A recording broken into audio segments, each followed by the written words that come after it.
Ken Flo, as far as I'm concerned, Tyron Woodley played this thing masterfully, waited 18 months for a UFC title shot, and then delivered a great championship performance. 6 or 7 now new UFC first-time champions in 2016. It really was. It was an amazing performance. And again, there's something about really looking at the intention and the authenticity of the fighter heading into the fight. And you just kind of had this feeling. And DC, Daniel Cormier, that son of a bitch, I told him, prior to UFC tonight, I told him, I'm picking Tyron. He said, I'm going to go with Robbie. And we interviewed Tyron Woodley, and Daniel secretly messages our producer, Donovan Tarr, and tells him, you know what, I'm switching my pick. I'm going with Tyron. And he just had that feeling as well. He goes, he just seems super confident, very relaxed, very focused. And, for Robbie Lawler, as dangerous as he is, I think he beats a lot of guys with his intimidation and his general aggressiveness during the fight. You just get intimidated by the guy, and you allow him to win that fight, and he's gonna outwill anybody out in the octagon. You can't make it a contest about will out there. And I think Tyron's right hand is so damn fast. It's so lightning fast that it's hard to prepare for something like that. And Robbie Lawler, as good as he is, he still needs to improve defensively. We've seen him get hit in fights. We've seen him get hurt in fights. Matt Brown comes to mind. Rory McDonald, of course, comes to mind. He does get hit. And when you have the kind of speed and power that Tyron Woodley has, you cannot afford to get hit flush. You got to be moving that head. You got to be super evasive. And Robbie was trying to get into the flow of the fight, and he backed himself up against that cage, and he had nowhere to run. Tyron Woodley can close that distance in a second and a half a second, and that's exactly what he did. That damn right hand is just brutal. And you mentioned there off the top some of the intangibles. Some people think maybe people like me and others overcredit sort of that confidence and that championship aura and everything about Tyron. I think last week with us, with you guys, he just has this confidence about him. He said all the right things and, took a lot of risks waiting for this title shot and sort of, got this avalanche of haters because of it. So really happy to see him sort of punctuate this whole situation with a win. And I guess my big takeaway, I'm not sure if you agree, but not only is he the best welterweight in the world right now, but on any given Saturday night, he can beat the other guys in the top 5, whether it's Condit or Damian Maia or Robbie Lawler as he did, or Stephen Wonderboy Thompson, who is the guy who has all the momentum with the fans right now. Absolutely. He really has 3 very potent weapons. And when you look at the MMA game, the guys who become champions, they have 2 or 3 very dangerous things that they do. I would say maybe Michael Bisping aside, but and it's no offense to Michael Bisping. I think he's so solid all the way around. But I think with the rest of the champions, they just have these things that if they land them, if they get them, you're in deep trouble. And that's what Tyron has. Tyron has that right hand. I think he's got that right kick, whether he's attacking your leg or going upstairs with it. And he has his wrestling. And we haven't seen his wrestling too much in his last few fights. He hasn't even used that. Yeah.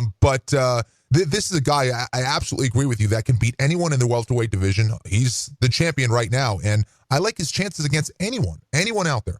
It's interesting in team sports and even in other individual sports like tennis and golf, when you have a first-time major champion in golf or tennis, almost universally champions outside of combat seem to be celebrated, regardless of how ugly the path might have been to victory. And it is crazy, and we don't complain too much about this negativity here on this podcast, but it is amazing some of the narrative and the discourse after a guy like Tyron Woodley, family man who puts in all this time in the gym to try to realize a UFC championship, wins it, and then you just see what's out there and just some of the trash that is, and I don't mean people when I say trash, just people denigrating the accomplishment and saying, Wonder Boy this and Wonder Boy that, and believe you me, that's the fight I want to see next, and we'll talk to Ray Longo more about that, but Tyron Woodley's the champion right now, and I don't know why people want to take that away from him. Maybe they didn't do that to Eddie Alvarez. I'd like to see this guy get celebrated a little bit more. And how about Tyron wanting to fight at UFC 202 against Nick Diaz? If that's not a fighter, shut up, get the hell out of here. I think that Tyron, the fact that he hasn't fought for a long time, I think has hurt him with the fans. Obviously, I think consistency is key. I think that's why Cowboy Cerrone is such a big deal and why people love him, because he's constantly fighting. He's constantly out in the public eye. Yeah. People know who he is. People remember that guy. And for Tyron, being out as long as he was, I think that hurt him a little bit. But obviously it paid off. This guy knows what he's doing, and he wants these big fights. He wants Nick Diaz, George St. Pierre, and he says he'll fight Wonder Boy in due time, but he wants those big fights, and I totally get it.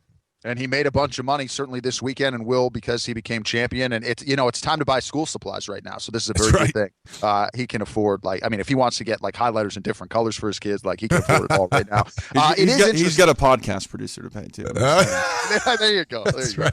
So it's interesting because as people try to chip away a little bit at Tyron Woodley, a big reason why is because he called out Nick Diaz and I believe George St. Pierre as opposed to Stephen Wonderboy Thompson. And there's a little back and forth between the guys on FS1 after the fact. But to your point, Woodley chasing the big money fight, there are a lot of considerations, obviously, when it comes to guys getting title shots, the merits of your accomplishments, sellability, and others.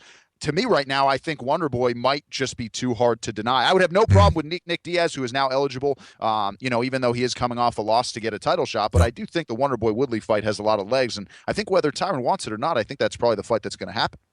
I mean, listen, you're absolutely right. Does Wonderboy deserve it? There's no doubt about it. But as champion, if you're out there and you're saying, listen, now I'm going to make pay-per-view money, there's two names now that could be eligible. Nick Diaz, of course, is eligible. And George St. Pierre is out there. Those are the fights that I want. I mean, those are absolutely the fights that I want. And I know Nick Diaz hasn't won since 2011, but he's still a huge name and he's still an excellent fighter. And, as a fighter, you want to go for the big money fights. It's the same thing Conor's doing. There's a reason Conor's going after Nate Diaz and he's not fighting either Aldo or Frankie, at 145 pounds back when he had that decision. He wants the big money fight. Nate Diaz is a big name. So this is a business decision on Tyron Woodley's part. I don't know if he's going to get it. You're right. It might very well be Wonderboy. But I'm interested to see what's going to happen. And it doesn't matter because all of those fights, GSP, Diaz, and Wonderboy, of course, are phenomenal fights. It is crazy, though, and I won't digress too much, but like at 55, you have Eddie Alvarez, the champion. His next fight could be against Conor McGregor if he beats Nate Diaz. And Conor, I think, at that point would certainly be a worthy number one lightweight contender. But, dude, Tony Ferguson and Khabib Nurmagomedov have both earned title shots, 3 times over at this point, So it's a good problem to have. I mean, you got 3 or 4 guys potentially who would all not generate any complaints if they got a lightweight title shot. But, a lot of interesting matchups at 55 and certainly at 70. But all hail Tyron Woodley. Happy to see another guy get a UFC title for the first time. So Nick Diaz on MMA Live, Kenny, today. I saw the clip like an hour before the show. He says he was drugged for the fight with George St. Pierre in Canada. So Diaz firing from the hip. Hey, I mean, dude, I believe everything those guys say pretty blindly. I got 209 tattooed on my left forearm. So I love it. Also at UFC 201, Kenny, Karolina Kowalkiewicz, split decision winner over Rose Namajunas. That was the fight of the night. So as we try to, pencil Namajunas into a title fight against Joanna Jędrzejczyk, we slow that roll, and all of a sudden Kowalkiewicz, still undefeated, has the biggest win of her career and in all likelihood a title shot against her fellow Pole. What are they putting in the water over there in Poland? We got to come up with a business, Polish H2O or something, because dude, my kids have it in their blood now. See, that's the toughness, because Karolina Kowalkiewicz, you look at Joanna Jędrzejczyk, they are so damn tough, and I really believe that was the difference. Yes, technically Karolina is a very good fighter. I just think that her toughness overwhelmed Rose. Rose just, after that first round, she looked great. I thought Rose won the first. And then the second and third, Rose is asking herself, what the hell do I need to do to take this girl out? What do I need to do? And Karolina, I think her aggression, her ability to just eat shots and continue to move forward was so impressive. And I think it broke Rose mentally. And I think Rose was dealing with some personal stuff. Again, Pat Barry, of course, not in her corner for this one. I'm sure she was dealing with a lot of that stuff. But Karolina, man, she's just so tough. Continue to come forward. Her ability to stop the takedown. She just looks so strong at 115.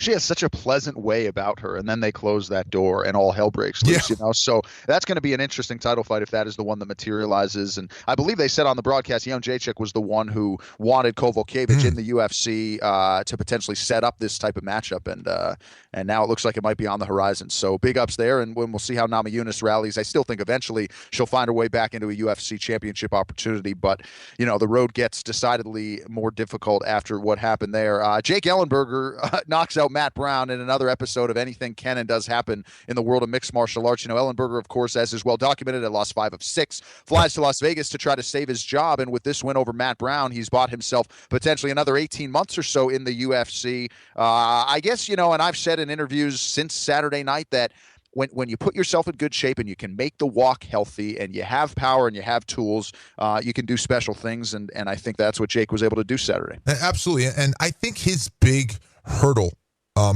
has been a mental one all along, especially his last several fights. I think he is he's overthinking it out there. I think he's been hesitant. Then he's been too aggressive. He's trying to find that happy medium with his fight game, and he's always had that right hand. It is still a very devastating weapon for him. Landed beautifully against Matt Brown. Hurt him, took him out when he needed to. Almost gassed out there. I was nervous for him for a little bit, but very impressive for Jake. And actually, rumor has it that he actually lost his job, went back to Joe Silva, asked for it back, said, "Give me one more shot," and obviously made good on it against Matt Brown.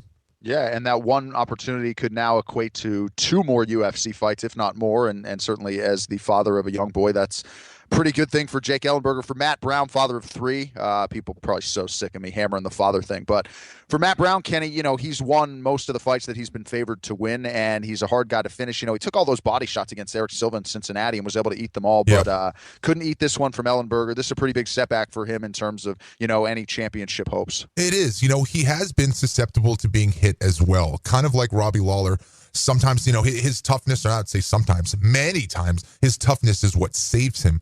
But we've seen him get hurt. So, again, defensively, he needs to improve. He needs to be able to block those body kicks. It's not about whether he can take it. We know how tough Matt Brown is. If you get hit in the right spot, you're either going to go to sleep or you're going to get hurt to the body. That's just the way it is. That's the nature of the game. We are human, and they need to find ways to defend their body, defend their chin, keep it moving. And he can be a little flat-footed sometimes and predictable in his approach. And that's why he got hurt to the body there. The second time he got hurt in the chin, it was just a giant right hand that hurt him, almost had him out. And then ultimately it was the body shot. And like you said, Eric Silva showed that he is susceptible to the body. A couple other guys to shout out from UFC 201. Nikita Krylov, Kenny, knockout of Ed Herman with the head kick in round 2. 5 straight finishes for Krylov. It's a division that certainly needs some new blood and really might have something here in Krylov. I like this kid. How old is he? He's still pretty young, right? Yeah, not too. I think right around 30. I'll look it up as you're. Is he? Okay. As you're talking. I thought he was even younger than that, but yeah, no. Nikita's doing very, very well. I think he's getting the right fights. I think beating Herman, I think, is very impressive. The way that he did it. He's a very interesting story, and I think he gets it. Younger than Yat. Yeah. Excuse me. You're absolutely right. 24. Yeah, that's what I thought. 25 pro fights, but yeah, you're right. Absolutely right. Unbelievable. He's been around for a while, so you think he's older, but yeah, I thought he was younger, and a lot of potential in this kid. I like him at this weight class, and I like the fact that he's staying busy as well. And as he gets more fights, he's going to get more experience. He's going to feel that much more comfortable. And yeah, I don't know about the guys that he's training with right now. I think he can further improve. I think if he was here in the United States with one of the big teams, but I like this kid a lot. 25 pro fights. None of them have gone the distance. Started his UFC career as a heavyweight and a win over Walt Harris, actually. But you're right, he's been active. 3 fights in 2014, 2 more last year, already 2 thus far in 2016, and both of them wins. So certainly got to think that he's going to make some noise, at least as far as the rankings are concerned. Nice to see Jorge Masvidal realize a 6-figure payday. One of my favorite guys on the roster who just continues to maintain relevancy in a very difficult division. So, well, actually, that was a welterweight fight, but nice win for Jorge Masvidal. Wilson Hayes making sure that he is still relevant at 125 pounds. One guy who didn't fight, Kenny, Justin Scoggins, who we, of course, had on the show a week ago, misses weight. Didn't even get to the scale. 2 days out, has to pull out of the fight. So Uncle Creepy Ian McCall gets his show money, his win money, I believe, as well. Not a good look for Scoggins, who will now move up to bantamweight. Yeah, my fighter to watch. My fighter for everyone to go out there and see his performance. And it was no shot at Ian McCall. It was just, I think Scoggins is that good. But what concerned me on Fight Week is when I started seeing the video and pictures of him, he looked like he was sucked out already. And I said, either he's right on weight already or he's having a bad weight cut. It's one of the two. He looked like me cutting down 145 pounds. And I got worried for him. And it's unfortunate, man. Now, this is what we're going to find out. What does he do from here now? Does he realize that 125 is too much, or does he become more professional about his approach here? And it's one thing to train for a fight. It's another to stay on your diet. It really is. It's a whole different beast altogether. And he's got some soul searching to do because, again, the UFC does not like that. Any promotion would not like that. One of their main card fighters doesn't follow through on what they're supposed to do. It's just like showing up for work. You got to be there. It's 9 a.m. start time, man. You better be there. Yeah. And it's very unfortunate for Justin. I feel horrible for Ian McCall. At the very least, he gets his money, which is great. Very happy that turned out the way it is. Very few promotions would do that. See, good to see Ian McCall get paid. But, yeah, not a good situation for Scoggins. Yeah, and especially for McCall, who has battled injuries, you'd like to see him be able to make the walk and fight when he's actually healthy enough to make the walk. And I'm not sure Scoggins owned it as much as fans would have liked him to. Immediately he tweeted, Kenny, just bantamweight, like the word bantamweight. I think that was the first, instead of maybe issuing an apology to the promotion or to Ian McCall. And we'll see. I mean, hey, Demetrius Johnson, certainly a hard champion, as hard a champion to beat as any, but a stiffer path, I would think, to a title shot by far for Scoggins at 35 than 25, where seemingly he wasn't all that far off. So, all right, that's a wrap on UFC 201.